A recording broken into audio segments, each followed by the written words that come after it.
vous êtes bien reçus, vous êtes bien mes frères et sœurs. Amen. Vous savez, ce soir, je remercie le Seigneur pour ce merveilleux programme, alléluia. Pour ce bon partage, alléluia. On remercie le frère responsable, Cochon. Cochon, on se connaît il y a des années. Il y a plus de 20 ans, on se connaît. On a eu le privilège de faire nos études ensemble, alléluia. Amen. Et souvent, quand on se croisait, surtout un petit peu partout, avec le fils, le frère-fils, il me dit, Tijo, ça serait bien, un jour tu passes vers nous là-bas, il n'y a pas de problème. Et puis nous, on est de Rennes, et puis souvent de fois, on part à droite et de gauche, et puis on a aussi des soucis à Rennes, vous avez vu. On ne fait pas ce qu'on veut. Et puis les jeunes frères, là, ils ont fait une petite équipe, comme vous l'avez écouté ce soir. Ils travaillent pour le Seigneur, ils vont témoigner, ils chantent. Amen. Et puis bébé, l'autre jour, il dit, Tijo, il y a un frère qui m'a appelé, il dit, pour faire une réunion. Il me dit, ça serait bien que tu viennes avec moi. Ben, j'ai pas de problème. Et puis les frères, ils disent, ben, nous aussi, alors ils ont tout organisé.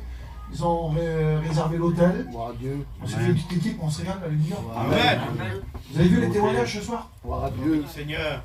Les personnes qui étaient pécheurs, les personnes qui ont connu la prison, qui sont dans les ténèbres en un mot, qui sont dans l'alcool, et puis ils n'ont pas détaillé toute leur vie, vous comprenez? Et puis, moi ce soir, je remercie d'être parmi vous. Alors, on est bien dans la maison de Dieu. Amen. Vous savez, si on est ici, parce qu'on a l'amour des âmes. Alléluia. C'est qui nous réunit ce soir? Dites-moi qui est-ce qui va faire 250, 300 km pour venir vous voir. Aujourd'hui, on a de la famille partout. Et des fois, on a de la famille à côté de nous, ils ne se déplacent même pas. Et puis nous, on est des frères en Christ, on est de la famille de Dieu, nous. Amen. Amen. Et si on est venu ici, c'est par amour, alléluia. Alléluia. Et puis ce soir, moi, c'est moi qui va prêcher, tout ça, je ne suis pas compliqué. Et puis ce soir, Cochon m'a rien dit, m'a pas dit, toujours prêche comme ça, il me dit ça, moi je ne connais pas l'assemblée. Moi je ne connais pas ton cœur, je ne connais pas ton besoin, et j'aime prêcher où je ne connais pas grand monde. Amen. Parce que vous savez que Dieu se sert des étrangers souvent de fois. Parce que la Bible nous dit, nul est prophète dans sa patrie. Et puis moi j'ai une grande famille en Bretagne. Alors moi, ma famille, il n'y a pas beaucoup de chrétiens chez nous. Maintenant, il y a quelques chrétiens, on est une trentaine à peu près. Et puis moi, vous n'avez pas écouté mon témoignage, je vais vous le dire en 2 minutes. Moi, je n'ai pas été élevé dans les choses de Dieu du tout. J'ai jamais été un homme méchant. J'ai jamais fait de prison, mais j'ai été un homme pécheur. J'étais un homme qui avait plein de passion, j'aimais les sorties, la drague, je me suis marié, j'avais 16 ans et demi. À 17 ans et demi, j'étais père de famille, j'ai mon fils qui a 33 ans. Et puis les années passent très très très vite. Et bien un jour, on m'a dit, Tijo, Dieu est vivant, Dieu change les circonstances de la vie, Dieu sauve, Dieu bénit. Alors moi, j'ai ma grand-mère qui est partie auprès du Seigneur, c'est la famille Adam, si vous le connaissez. Et du côté de mon père, il n'y a pas du tout de chrétiens, et du côté de ma grand-mère, beaucoup de chrétiens. Et puis moi, souvent de fois, bébé, c'est mon ancien. Et puis nous, on était sur une petite place désignée, l'hiver, on passait les hivers sur la place désignée. Et puis le frère bébé, ancien, qui est derrière moi, il venait chercher ma grand-mère. Alors puis moi, je lui ai dit, faire, je dis, c'est pas possible. Il fait tout le tour de la ville de Rennes pour venir chercher ma grand-mère pour l'emmener à la rivière. Alors nous, on buvait, on sortait, on faisait les 400 coups, on turavait, on n'était pas chrétien. Et puis quand je voyais bébé venir sur la place désignée, dans mon cœur, quel amour qu'il a ce homme-là de faire tout le tour de Rennes, il vient au moins 1 heure avant, il a chiné, il laisse son foyer, il vient chercher ma grand-mère, il l'emmène de l'autre côté de la ville de Rennes, à la Réunion, il la ramène le soir après la Réunion. Et puis dans mon cœur, j'ai quel amour qu'il a. Et puis nous, on était frappés d'aveuglement, on ne connaissait pas les choses de Dieu, nous. On avait entendu parler de Jésus, mais entendre parler de Jésus et connaître Jésus, c'est 2 choses différentes. Là, il y a un chien qui se prépare. Je suppose que la plupart de vous, vous avez déjà été un chien. Vous avez déjà été dans une mission, dans une retraite spirituelle, dans une convention. Il y a des gens qui vont là-bas, mais ça ne fait pas d'eux des chrétiens, vous comprenez? On peut être élevé dans une famille chrétienne, on peut être bercé dans l'évangile. Ça ne fait pas de nous des sauvés. Ce qui fait de nous des sauvés, c'est d'accepter Jésus. Amen. Il a dit, bébé, ça fait plus de 40 ans, 40 ou 45 ans, bébé, tu prêches. Il a prié des années pour ses enfants. Et puis ses enfants, ils sortaient dans le monde. Vous l'avez écouté, le frère, il a fait la prison, l'autre il buvait, l'autre tentative de suicide. Et puis nous, qu'on prêche l'évangile, nous qu'on est père de famille, on est limité, on ne peut pas faire grand-chose. Nous, on est mis de 250 km. Moi, je peux rien faire pour votre vie, moi. À part que vous conseillez selon la parole de Dieu, ce qui est écrit. Nous, on est des conseillers. Mais la bouche de Dieu, ce que sa bouche dit, on va la couper. Et puis ce soir, tu es venu chercher une bénédiction particulière. Un jour, j'ai quitté la Bretagne, et puis dans mon cœur, je disais, je voudrais changer de vie. J'allais chiner, je manquais de rien, j'avais mon petit nécessaire, j'avais un camping propre, une auto, un camion, je manquais de rien. Mais j'avais pas la paix de Dieu dans mon cœur. Et un jour, j'ai dit, il faut que je quitte ma famille, il faut que je quitte mes copains. Parce que quand j'étais en Bretagne, c'était la misère. Le soir, à 8h, 8h30, 9h, j'étais dans mon lit, et puis on tapait à ma copine, viens, petit jour, comme ça, viens, on va se boire un verre, et puis je rentrais le lendemain matin avec mes oncles, mes cousins. Moi, j'ai une famille, bébé, il connaît bien ma famille. J'ai des oncles qui ont fait des années de prison, des 15 ans, des 20 ans, des 10 ans. Et puis moi, j'étais élevé dans un milieu comme ça. Et puis un jour, j'ai voulu m'en sortir. Mais comment faire pour s'en sortir? C'est pas facile. C'est beau de donner un petit conseil. Mais un jour, j'ai voulu changer ma vie. Comment faire? Mon père, il me donnait des conseils. Il dit, mon fils, fais comme ça, fais comme ça. Bois pas, ne chauffe pas, fais pas ci, fais pas cela. Alors je disais toujours oui, moi. Mais mon père, il buvait plus que moi. Et puis moi, j'avais l'âge de boire avec mon père. Jamais de ma vie, je buvais avec mon père. Parce que mon père, il m'a bien élevé dans un sens. Et puis un jour, j'ai voulu changer, mais comment faire? On me disait, Tijo, va à la réunion, écoute la parole de Dieu. Je disais oui, oui, oui. Et puis un jour, on m'a invité, j'ai dit à ma compagne, vas-y toi, vas-y, je garde les petits, moi. Et puis un jour, j'ai quitté la Bretagne beaucoup plus au cours. Et puis Dieu m'a placé à Cognac, en Charente, à 400 km de Rennes. Et puis là-bas, il y avait des serviteurs de Dieu qui faisaient une réunion sur la basse Celsi. Et puis moi, il y a un copain, il me dit, Tijo, viens boire un café vers moi, un serviteur de Dieu. Et j'étais vers lui boire un petit café. Et en buvant un petit café, tout ça, je voyais que dans ce foyer, il y avait la paix de Jésus. Amen. Je voyais que dans ce foyer, les enfants grands comme ça, ils jouaient à la guitare.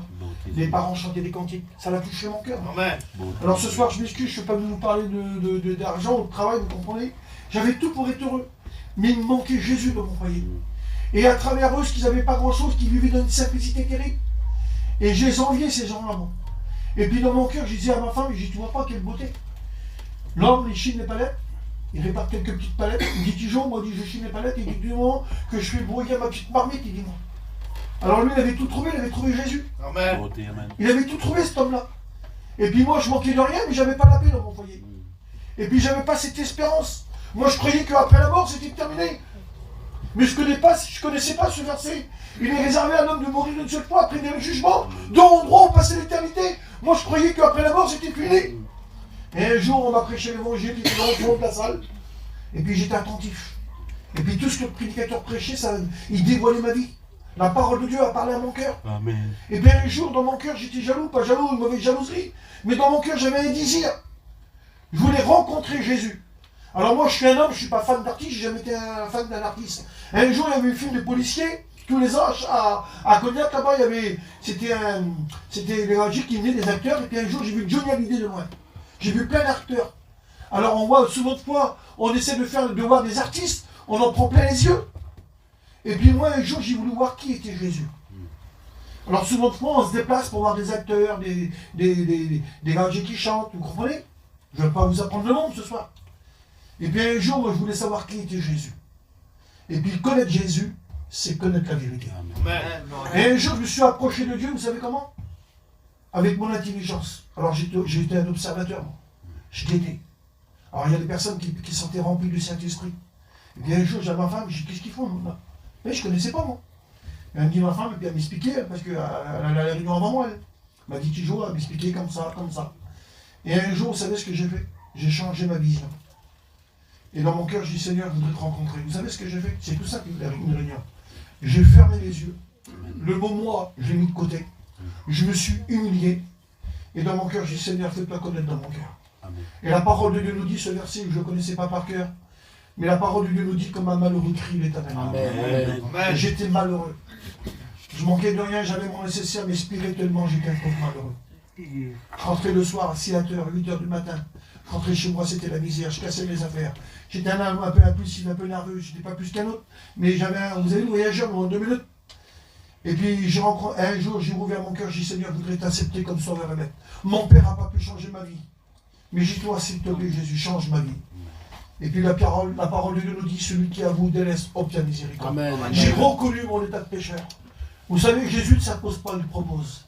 Et ce soir, Jésus, ce qu'il a proposé à toi qui es ici, la vie éternelle. Amen. Et puis j'ai rouvert mon cœur, j'ai dit, Seigneur, je t'accepte comme sauveur et maître. Instantanément, j'ai passé de la mort à la vie, des ténèbres à la lumière. Amen. Et après, j'ai passé par les eaux du baptême avec ma compagne. Et puis j'ai resté quelques années j'ai toujours voyagé, mais j'ai resté un petit peu sur la Charente. Et puis quand j'ai passé par les eaux du baptême, j'étais tout seul avec ma compagne, avec mes petits. J'ai 5 enfants. Et puis on s'est baptisé, moi et ma compagne. Et puis après, j'ai dit, il faut qu'on parte en Bretagne. Et ce que nous avons reçu de la part de Dieu, j'ai été en Bretagne, mon père il me dit, mon fils, qu'est-ce qui t'arrive? Moi je dis, mon père, je suis chrétien aujourd'hui. J'ai accepté Jésus. Et puis moi, je suis un chineur comme les frères. Et puis j'étais chiné avec mon père, j'ai dit, mon père, viens avec moi. Et puis j'ai chiné. Mais mon vocabulaire a changé. ma façon de faire a changé. Et mon père, c'est un homme qui buvait. Un homme qui a fait de la prison, un homme qui a fait beaucoup de choses dans le monde. Et mon père, vous savez ce qu'il a fait? Quand il m'a écouté parler avec des gens, il me dit, mon fils, t'as changé? Il dit, tu chines plus comme avant? J'ai dit, mon père, j'ai rencontré Jésus. Amen. Et vous savez ce qu'il a fait, mon père? Quelques années après, 2 ans après, avec ma mère, ils ont passé par les hommes. Amen. Et aujourd'hui, j'ai mon père, ça fait 15-16 ans, il appartient à Jésus. Amen. On a eu des hauts débats, on a eu des problèmes, on sait ce que c'est la séparation, on sait ce que c'est la maladie de ce siècle, on sait ce que c'est les problèmes de la vie. Qui n'a pas de problème ce soir? Qui lève la main? On a tous des problèmes. Mais souvent de fois, quand je prêche la parole de Dieu, encore hier, je l'ai dit à l'église de Rennes, dis à ton problème que tu es un grand Dieu. Amen. Gloire à Dieu. Alors, on va prier le Seigneur, je ne vais pas vous garder bien longtemps. Je demande aux frères qui me présentent. Alléluia. Alléluia. On va prier ensemble. Il n'y a pas plus bon. Amen. Vous allez dans un restaurant, il faut payer. Vous faites un beau voyage, il faut payer.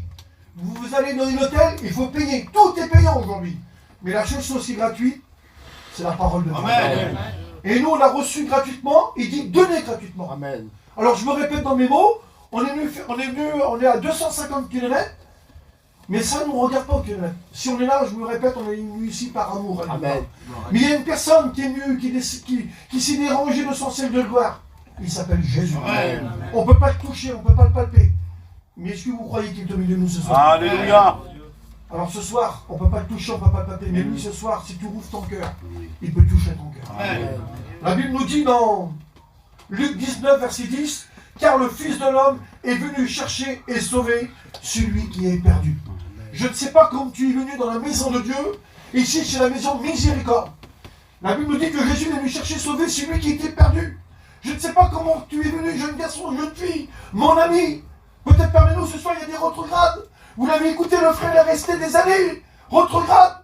Mais Dieu a mis dans le cœur de l'homme la pensée d'éternité. Et puis ce soir, je te pose une question. Où comptes-tu passer ton éternité? Parce que le but de l'évangile, c'est que notre éternité, on la passe auprès de Dieu. Amen. Parce qu'on veut tous aller au paradis. Mais Jésus l'a dit, je suis le chemin, moi. Je suis la vérité et la vie. Nul ne vient au Père que par moi. Ce soir, il y a des gens, aujourd'hui, qui cherchent leur éternité ils passent par la religion. Mais la religion ne sauve pas. La religion a été créée par un homme. Mais ce soir, on ne vous prêche pas un Jésus mort. On vous prêche un Jésus ressuscité le 3e jour. Parce que si Jésus ne serait pas ressuscité le 3e jour, la prédication n'aurait aucune efficacité. Les moments que nous passons dans la présence de Dieu, ça ne serait rien du tout. Parce qu'on ne prêche pas un Dieu vivant mort, on prêche un Jésus ressuscité. Amen. Un mort ne peut pas apporter la vie. C'est pour ça qu'il y a des gens, ils se prosternent devant des idoles. Ils ont des bouches, ils ne parlent pas. Ils ont des yeux, ils ne voient pas. Ils ont des oreilles, ils n'écoutent pas. Mais nous, on vous prêche un Jésus ressuscité. Amen. Et ce soir, Jésus, il veut te donner la vie. Alléluia. Je vois que parmi nous, ce soir, il y a des jeunes foyers, il y a des jeunes garçons, des jeunes filles. Peut-être tes parents sont chrétiens, chrétiennes. Mais ce soir, est-ce que tu as l'assurance de ton salut? Est-ce que tu as l'assurance de ton salut? C'est-à-dire, Jésus revient bientôt. Il est écrit 318 fois. Il dit, je reviens bientôt. Et s'il n'est pas encore revenu, Jésus, vous savez pourquoi? Parce que la parole de Dieu nous dit qu'il use de patience. Amen. Parce qu'il y a encore des personnes que leur nom n'est pas inscrit dans le livre de vie. Quand je suis né, moi je suis né à Rennes. Vous allez à la mairie de Rennes, si je fais une feuille d'état civil, j'ai mon nom, je suis né tel jour, je suis né à telle heure. Et un jour, j'ai accepté Jésus. Et quand on accepte Jésus dans notre cœur avec une vraie repentance, parce que la clé du salut, c'est de se repentir. Sans repentance, on ne peut pas hériter le royaume des cieux. Se repentir, c'est reconnaître son état de pécheur. Je prends le témoignage du frère Marc. Il était en prison. Il a rentré, il a sorti. Mais quand il était entre 4 murs, la dernière fois, il a fait de l'angoisse. Quand vous êtes entre 4 murs, c'est pas rien. Mais combien de personnes aujourd'hui qui donnent dans des beaux tabernes, dans des beaux fun? Ah, l'apparence, c'est beau. Mais ils sont prisonniers dans leur camping. Combien de personnes aujourd'hui qui sont dans les ténèbres? Et quand on est en prison, j'ai jamais été. J'ai fait plusieurs gardes à vue il y a des années en arrière. Et quand on est entre 4 murs, eh bien l'angoisse rentre dans notre cœur. On se dit, si j'aurais su, j'aurais pas fait cette connerie-là, j'aurais pas fait comme ça. C'est pour ça que la Bible nous dit, il est réservé à l'homme de mourir une seule fois, après bien le jugement. Et ce soir, je te pose une question, je me répète dans mes mots, où comptes-tu passer ton éternité? Parce que la vie est courte, mais l'éternité c'est très long. C'est pas pour 8 jours, pour 15 jours, pour 6 mois, pour 10 ans, c'est pour l'éternité. Et puis le frère, il a connu l'angoisse en prison. Mais comme il a un père prédicateur, et puis le frère, il a été élevé dans les choses de Dieu, vous comprenez? Ça n'a pas fait de lui un chrétien, parce qu'on ne naît pas chrétien, mais on devient chrétien. Amen. Et puis le frère, il s'est rappelé. Il s'est rappelé de notre Sauveur Jésus. Amen. Il a connu l'angoisse. Il a connu beaucoup de choses. Mais vous savez, je me répète, Dieu a mis dans le cœur de l'homme la pensée d'éternité. Et quand on est dans des situations, souvent de fois, quand on est dans des situations, à qui crier? À ta famille, il ne peut rien faire pour toi. À tes amis, il ne peut rien faire. Vous savez que le diable, il a joué notre perte. Et en ce moment, il joue ses dernières cartes. Il veut qu'un grand nombre soit perdu. Le désir à lui, c'est que tu ne pries pas. Le désir du diable, il ne veut pas que tu t'approches de Dieu. Parce qu'il a de la haine contre les chrétiens. Il a de la haine pour tout le monde. Il joue ses dernières cartes. Il parcourt la terre, il a dit, bébé. Dans le peuple voyageur, mon oncle, aujourd'hui, il y a des choses qui nous dépassent. Parce qu'aujourd'hui, on voit que le diable, il joue ses dernières cartes. Il a joué notre père. Mais Jésus n'est venu dans le monde pas pour condamner le monde, ni pour juger le monde, mais pour sauver le monde. Amen. Et ce soir, Dieu fera de toi ce que toi tu feras de lui. Le frère Marc, en étant en prison, il a examiné sa vie, il a crié de tout son cœur. Et puis il a appelé son père, prédicateur, et puis son père lui a donné un conseil. Selon la parole de Dieu, il a dit, mon fils, prie le Seigneur. L'arme du chrétien, c'est la prière. Tu veux obtenir une victoire? Et hier, j'ai dit à l'église de Rennes, le pécheur prie pour être pardonné, alléluia. Tu ne voudrais pas te pardonner de tes péchés? La Bible nous dit que le sang de Jésus nous purifie de tout péché. Amen. L'antidote, c'est le sang de Jésus. Amen. Et ce soir, tu es dans la maison de Dieu. Tu dis, c'est pas pour moi l'évangile, je suis jeune, peut-être plus âgé, je ne sais pas. Mais ce soir, quel est ton état de salut? Le mot salut veut dire hors de danger. Dieu a mis dans le cœur de l'homme la pensée d'éternité. Puis ce soir, tu n'as pas la crainte de Dieu. Il y a des gens, on peut vivre sans Jésus. Mais mourir sans Dieu, c'est grave. L'homme, la femme fait beaucoup de projets, mais l'imprévu, on ne le prévoit pas. Et puis ce soir, je ne suis pas venu prêcher pour me faire connaître à moi, vous comprenez? On est venu vous prêcher la parole de Dieu pour vous faire connaître Jésus. Amen. Jésus se laisse trouver par celui qui le cherche. La Bible nous dit, c'est le psaume 1, verset 6, David disait, j'étais malheureux et il m'a sauvé. Amen. Bébé, il était malheureux, il enviait les riches. Et un jour, il s'est prosterné devant Jésus. Vous l'avez écouté, le témoignage du frère ancien. Et puis quand on est malheureux dans notre cœur, le seul qui vient à notre secours, il s'appelle Jésus. Parce qu'aujourd'hui, quand on voit des gens dans la rue, on dit Zinda, nous. Il y a des gens qui font la manche, il y a des gens qui sont drogués, il y a des gens qui sont alcooliques, il y a des gens qui sont des foyers brisés. Et puis nous, on est des conseilleurs. Mais dans le monde, les conseilleurs, c'est pas les payeurs. Mais ce que sa bouche dit à Dieu, son bras l'accomplit. Amen. Un mot de Jésus, tout peut changer dans ta vie. David, il disait, j'étais malheureux et il m'a sauvé. Quel privilège d'être sauvé. Quel privilège d'avoir l'assurance de son salut. De son salut. La Bible nous dit dans Matthieu 16, verset 25, car celui qui voudra sauver sa vie, la perdra. Mais celui qui la perdra à cause de moi, la retrouvera. Tu veux sauver ta vie? Eh bien, le mot moi, mets-le de côté. Il y a des choses qu'il faut renoncer. Pas d'amour, pas de salut. Pas de repentance, pas de salut. Foi, repentance, conversion. Oh, c'est pas celui-là qui dira Seigneur, Seigneur qui sera sauvé. Mais c'est celui-là qui fera sa volonté. Amen. Si tout le monde fait la volonté de Dieu, gloire à Dieu, alléluia. Mais combien de personnes autour de nous, dans nos familles, nos amis, qui sont dans les ténèbres, pourtant Jésus l'a dit, je suis la lumière du monde. Celui qui me suit ne marchera plus dans les ténèbres.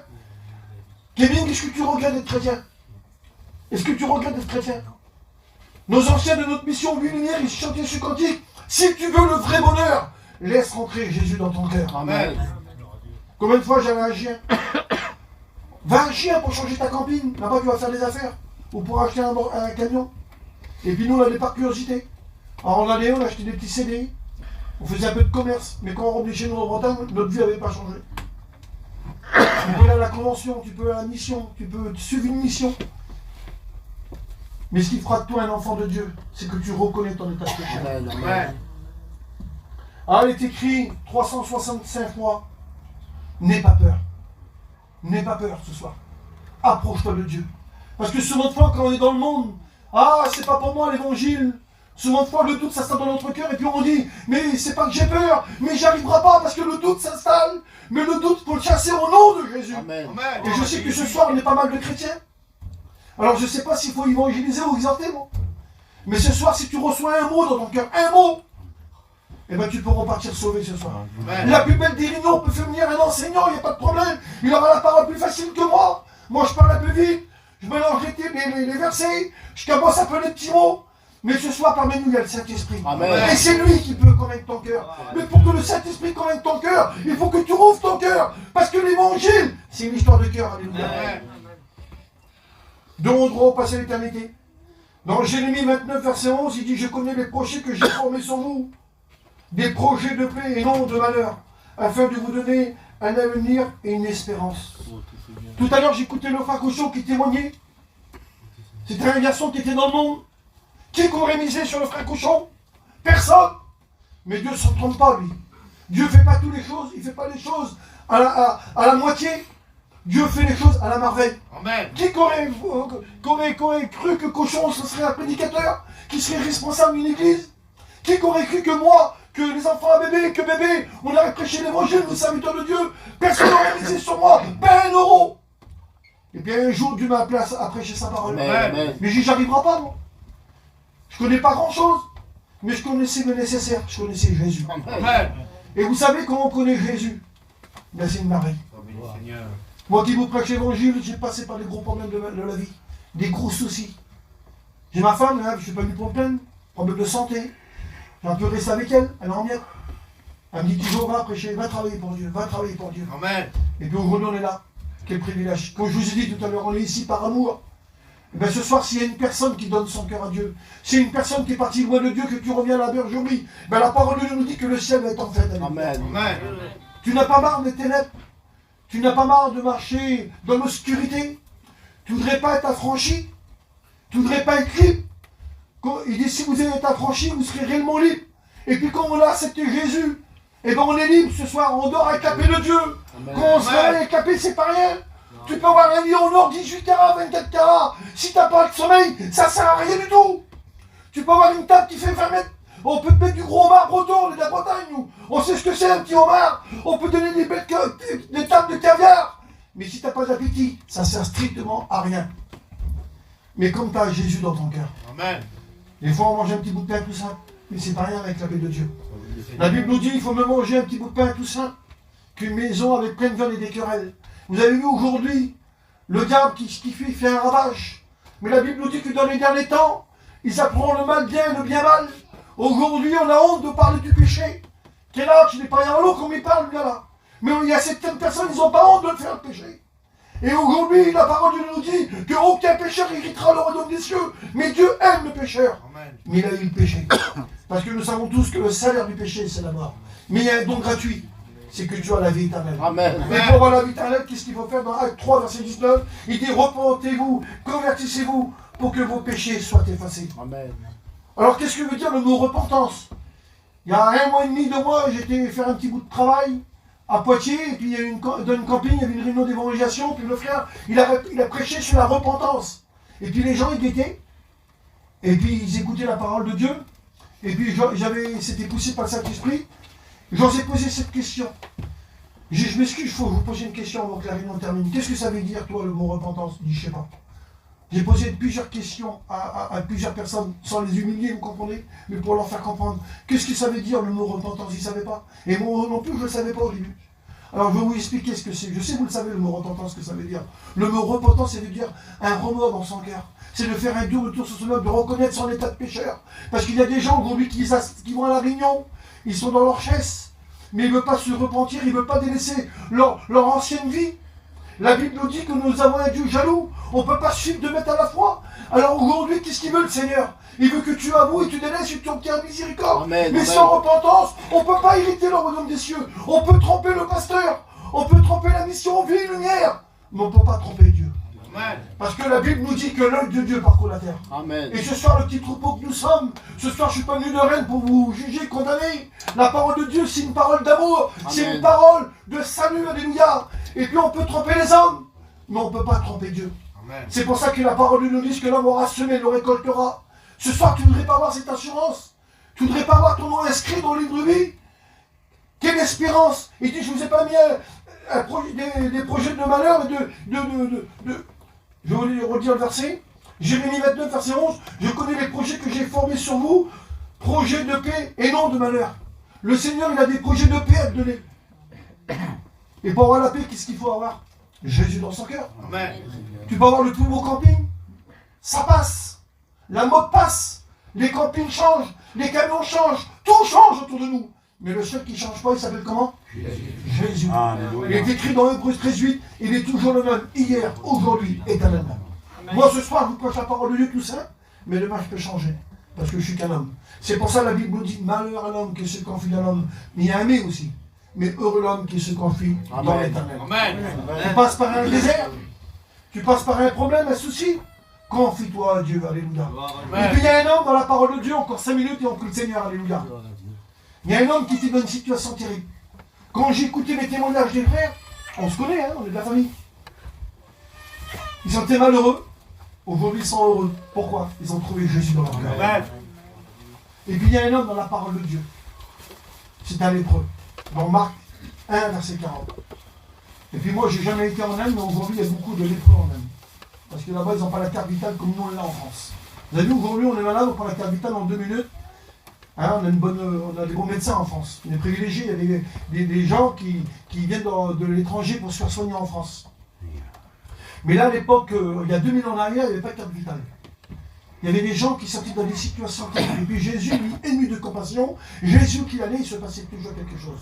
Et puis vous avez écouté plein d'histoires sur Jésus qui guérissait les malades, qui redonnait la vue aux aveugles, qui guérissait les boiteux, il y avait des personnes qui avaient diverses maladies. Et puis tous ceux qui s'approchaient de Jésus avec un cœur sincère, ils repartaient guéris. Et puis là, il y avait un homme qui était lépreux, je vous fais la lecture de Marc 1, verset 40. Un lépreux vient à lui, se jetant à genoux, et lui dit, d'un ton suppliant, si tu veux, tu peux me rendre pur. Jésus, ému de compassion, étendit la main, le toucha, il dit, je le veux, sois pur. Aussitôt la lèpre le quitta et il fut purifié. Imaginez-vous cette histoire de cet homme-là dans la situation qu'il était. Il était lépreux. Et vous savez qu'un lépreux, il était considéré comme mort. Il était rejeté de la société. Personne ne pouvait s'approcher de lui. Et un jour, cet homme-là, il était banni. Il vivait dans les grottes, il était rejeté de la société, il était dans une situation terrible. Il avait un vêtement plein de poussière, signe de deuil. C'est comme aujourd'hui, il y a des personnes, ils ont perdu leur identité. Lui, il n'a pas son prénom, il était surnommé le lépreux. Et aujourd'hui, autour de nous, je ne sais pas ici, ailleurs, comment ça se passe chez vous, mais aujourd'hui, il y a des personnes qui ont perdu leur identité. Moi, mon frère, c'était l'alcoolique. On ne l'appelait plus Yannick, on l'appelait l'alcoolique. Je connais des gens à Rennes, ils prennent la cocaïne, on ne les appelle plus par leur prénom, on l'appelle le drogué. Lui, on l'appelle, t'as vu lui là, il est emmené par les cachets. T'as vu un tel là, on ne l'appelle pas pour son prénom, on l'appelle, t'as vu lui là, le tchouraveur. Et puis moi, j'ai mon fils qui a 33 ans, ça va faire 3 ans qu'il est baptisé. Mon petit, c'était un garçon qui buvait aussi, qui faisait les 400 coups, et en dernier, il allait loin dans le monde. On l'appelait plus Steven, on l'appelait le fils à Tijo. Et pourtant, le Tijo, il prêche l'évangile. Mais on disait pas de Steven, on disait le petit à Tijo. Et un jour, je me suis fait parler dessus à cause de mon fils. T'as vu, le petit à Tijo, il boit, il sort, il fait ceci, il fait cela. Mais mon fils, il n'était pas sous mon toit. Il avait 100 foyers. Et j'ai prié des années pour mon fils. Et puis un jour, j'ai prié comme bébé l'a fait pour ses enfants. Et puis on a eu la bénédiction. Amen. Et cet homme qui était lépreux, personne n'aurait misé 1 euro sur lui. Il était rejeté, il était banni, personne ne pouvait s'approcher de lui. Quand il voyait quelqu'un de loin, il était obligé de crier « Lépreux, lépreux !» Les gens, ils jetaient du manger parce qu'il était à l'approchable. Mais un jour, Jésus a passé à cet endroit pour couper au court. Et puis cet homme-là, Jésus ému de compassion. Jésus, il savait qu'à cet endroit-là, il y avait un homme qui avait un besoin. Et puis si ce soir, Dieu a placé ce mobil-home ici, parce qu'il y a des foyers qui ont besoin. Et ce soir, nous, on est venus prêcher ici. Et ce soir, nous, on ne prêche pas aux absents. Dieu prêche au présent. Amen. Et ce soir, on vous prêche la part de Dieu tout seul. On ne prêche pas à Rennes ce soir. Dieu ne parle jamais aux absents. Dieu parle toujours au présent. Et puis, à cette époque-là, Jésus savait qu'il y avait un homme qui avait vraiment besoin de la grâce du Seigneur. Et puis cet homme, vous savez ce qu'il a fait? Quand on a vu Jésus de loin, le seul qui s'est mis au diapason de cet homme-là, c'est Jésus. Et dans ta situation à toi, le seul qui peut changer ta vie, il s'appelle Jésus. Amen. Le seul qui peut donner l'assurance de ton salut, il s'appelle Jésus. Le seul qui a secouru Marc, c'est Jésus. Amen. Le seul qui a secouru le frère qui était rentré dans des années, c'est Jésus. Le seul qui a pu changer ma vie à moi, c'est pas mon père. C'est Jésus qui a changé ma vie. Le seul qui peut faire quelque chose pour toi, c'est Jésus. Amen. Et à ce moment-là, cet homme qui était lépreux, il était dans une situation terrible. Imaginez-vous l'angoisse. Imaginez-vous dans la situation qu'il était cet homme-là. Et cet homme-là, vous savez ce qu'il a fait? Il a dit à Jésus en suppliant, si tu le veux, tu peux me rendre pur. Il s'est humilié. La Bible nous dit que l'humilité précède la gloire. Ce soir, si tu t'humilies, si tu demandes pardon avec un cœur sincère, eh bien le Seigneur va répondre à ta prière. Ce soir, tu ne voudrais pas voir ton nom inscrit dans le livre de vie. Tu ne voudrais pas ce soir être renouvelé du Saint-Esprit. Tu ne voudrais pas renouveler dans la prière ce soir. Tu ne voudrais pas que Jésus enlève ton angoisse comme cet homme. Je ne sais pas combien d'années qu'il a été lépreux, je ne sais pas combien de semaines, combien de mois. Mais ce que je sais que cet homme, il était dans une situation, c'était terrible. Il avait une maladie incurable, personne n'avait la solution pour lui. Le seul qui avait la solution pour lui, c'était Jésus. Amen. Et il a dit à Jésus, si tu le veux, tu peux rendre pur. Amen, amen. Jésus, imaginez-vous.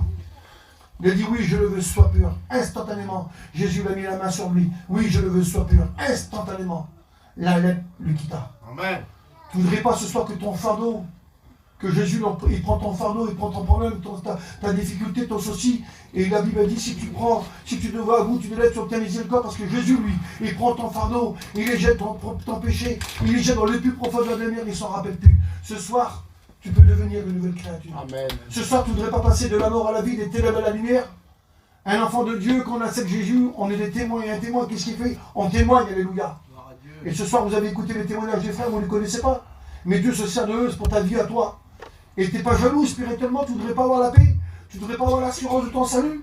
Alors ce soir, c'est tout simple. La Bible nous dit que l'humilité précède la gloire. Jésus a prié pour lui, aussitôt la lèpre le quitta et il fut purifié. Quel homme Jésus? Amen. Il n'y a pas un homme comme Jésus.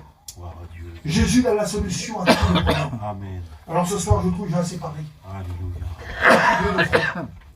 Ce soir, je ne connais pas ta vie. Ce soir, la réunion, ce n'est pas un sentiment. Ce n'est pas une sensation, un frisson. Mais ce soir, il y a l'onction de Dieu qui te parle. Amen, amen, amen. Et ce soir, Dieu veut se faire connaître dans ton cœur. Dieu est prêt à donner ce que ton cœur désire.